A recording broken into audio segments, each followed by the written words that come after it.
Hello everyone and welcome back to War Thunder with Jippo the Juppis, and welcome to my first impressions video of the Type 65, the Operation Summer rank 4 gift vehicle that I finally got myself. It's been available for a couple of days now, but I had the ground tasks as the last thing to do, sort of.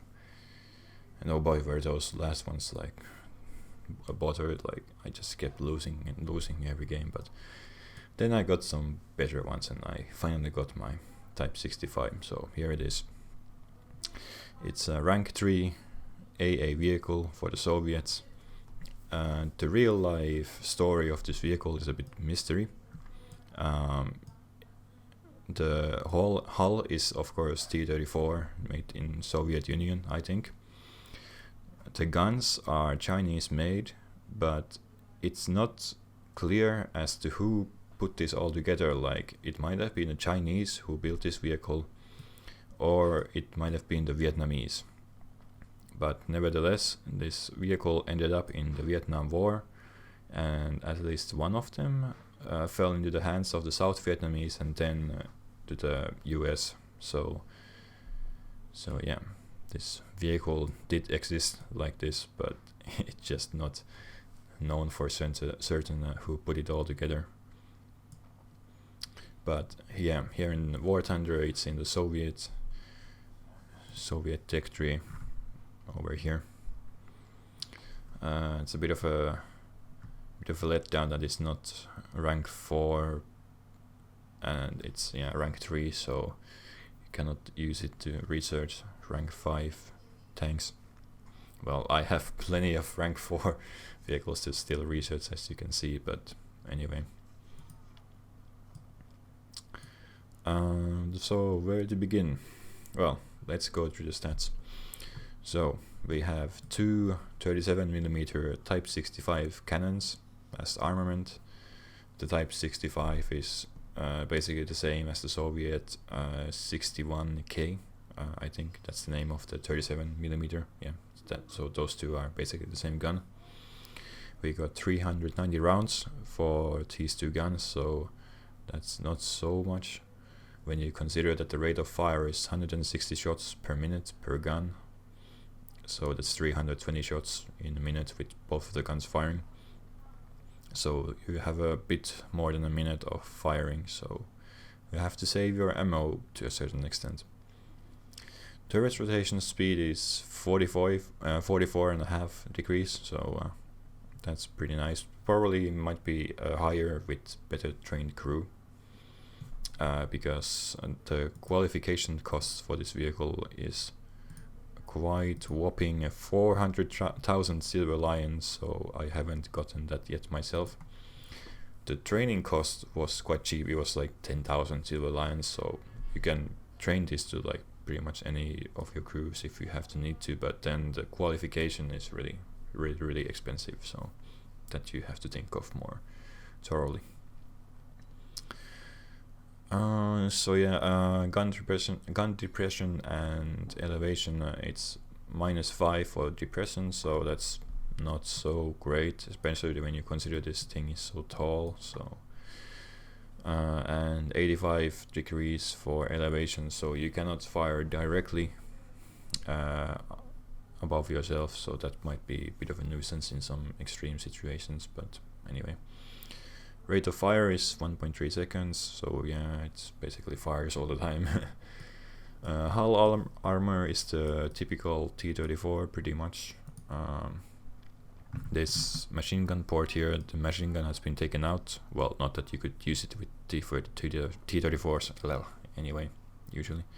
But there's actually a plug in here, so there's still armor in here, so there's no hole in here or anything. And we have the improved driver's hatch in here with 75mm, so that's nice.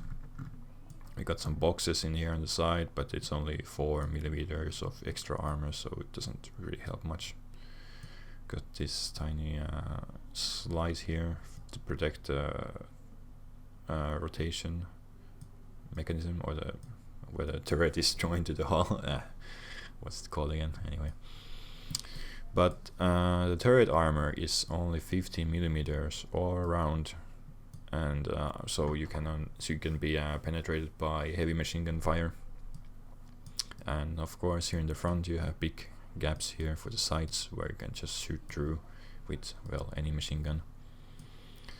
And as you can see from this X-ray, there's these two loaders here that stick out over the edge of the armored turret. So you can kill these two loaders with just machine gun fire, with, you know, light machine gun fire from, well, anywhere. But yeah, let's take a look at the crew more. So the gunner is here on the left side, commander is on the right. So if you have to get rid of this thing firing at you, then you should shoot at the right side here with the gunner, and you will probably kill one of the loaders too. This driver here, he's kind of alone here in the hull. Like, if you shoot at the upper part of the hull, it might not do that much damage. Like, you got this ammo rack here at the bottom, but honestly it's a bit hidden here. So honestly, if you just have to get rid of this tank, shoot here in the gunner, and then maybe on this left side, and if it's still alive, then you can go for the driver, I suppose. But yeah, anyway, like, killing the crew in a turret shouldn't be that difficult, but there is quite a lot of them, like here in 4, so yeah, there's plenty of replacement for the gunner. Otherwise, it seems pretty basic T-34, what I can tell.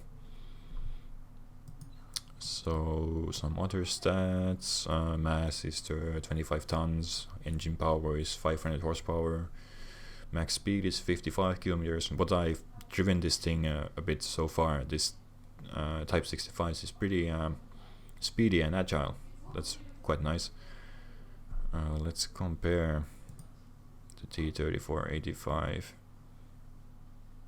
Yeah, that's 32 tons, so, and this is 25 tons, so yeah, a lot lighter, this Type 65, so that explains why this vehicle is so speedy. Oh yeah, the final what it's called, achievement in the Operation Summer thing was reached recently, and thanks to it we got this additional camouflage for the vehicle. So this is the standard Soviet camouflage that you get with that you got with the vehicle still like a few days ago, but like yesterday this camouflage was unlocked, and it looks pretty cool in my opinion. But yeah, of course, the most important thing, the guns, well, the ammunition and everything. Yeah, we got artillery support since this is an AA vehicle, as usual.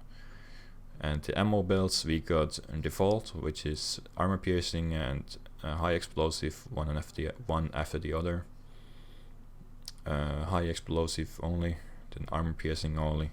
This armor piercing has 57 millimeters penetration at 100 meters, so that's pretty good for killing lightly armored vehicles and medium tanks from the sides if you get really close and you're kind of lucky.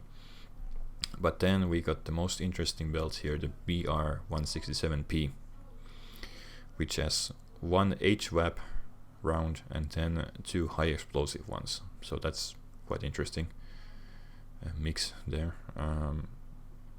I believe still a few days ago this used to be like 1 HVAP and then 2 armor piercing cells, but then it was changed to this HVAP and high explosive type.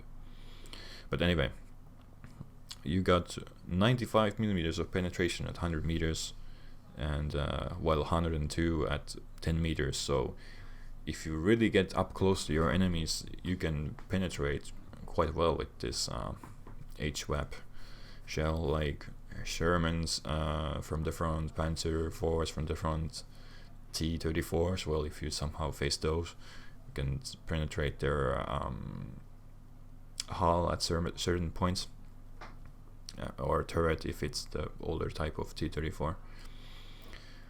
And of course, it's great for taking out, well, any tank from the side almost.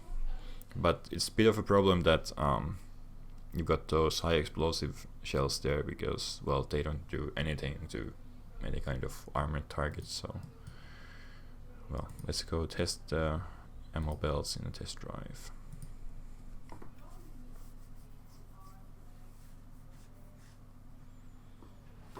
Here we are.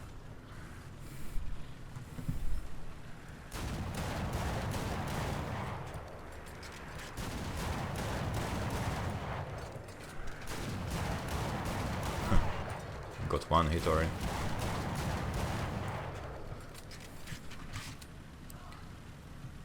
But anyway, here we got the basic armor piercing. It's very destructive against these lightly armored German tanks.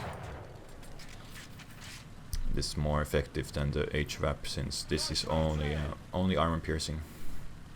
And of course the armor piercing rounds are bigger, or they have more mass than the HVAP, so better also that way.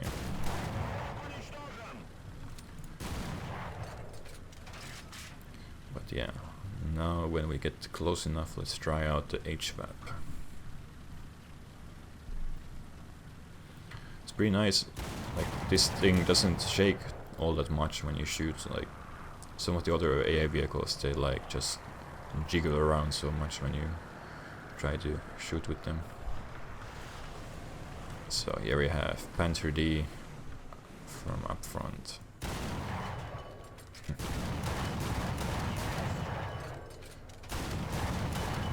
No penetration from here yet, at least. Well, let's get the ludicrous distance. Just be a bit dangerous in a real battle, since the Panther would just blast you with his machine gun. But yeah, from here we can actually penetrate the front of his turret, so yeah, that's pretty nice. Okay, I'm pretty interested now in does it actually hurt my crew if I shoot this Panther from too close, since I have high explosive rounds. Yeah, that's a bit stupid.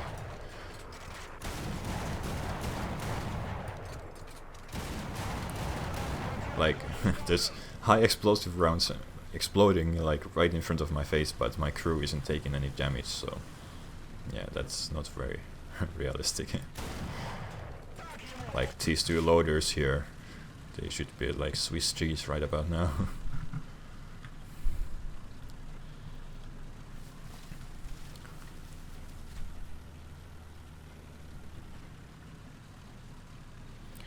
Let's see how we can do against Tiger 2. I don't even bother trying to penetrate shooting his front, like it doesn't do anything, but... Oh, we can go through his sides. It's a bit of a problem, like, you're so tall that it's like hard to shoot the hull from up close. Like, if I actually go like this, I cannot shoot in the hull, so I have to be about this distance. Oh, I'm out of HVAP, so yeah, that's why I wasn't going through. No wonder. Stupid test drive ammo limitations. Like, I would like to choose the amount of ammo like by hand, but no.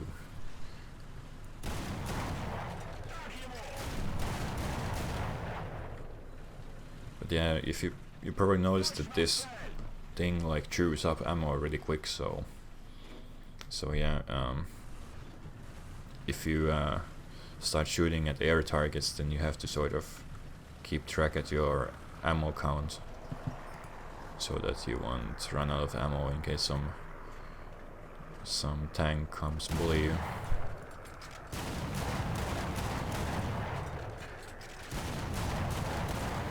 Why am I shooting armor piercing?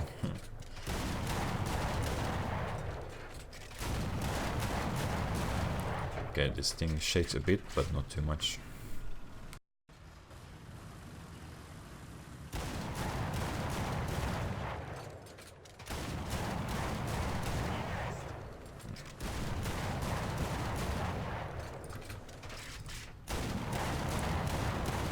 Yeah, it's not so great that guns are firing in complete synchronization, because at least when you're firing at air targets, because it'd be nicer to have them shoot one after the other.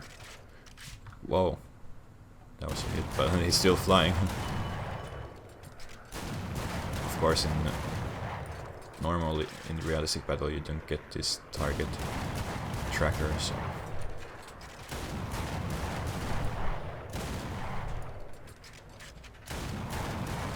Even in here it's not really working perfectly. I had to shoot him quite a bit. But yeah, as you can see, I have almost exhausted all of my ammo, so it goes really fast.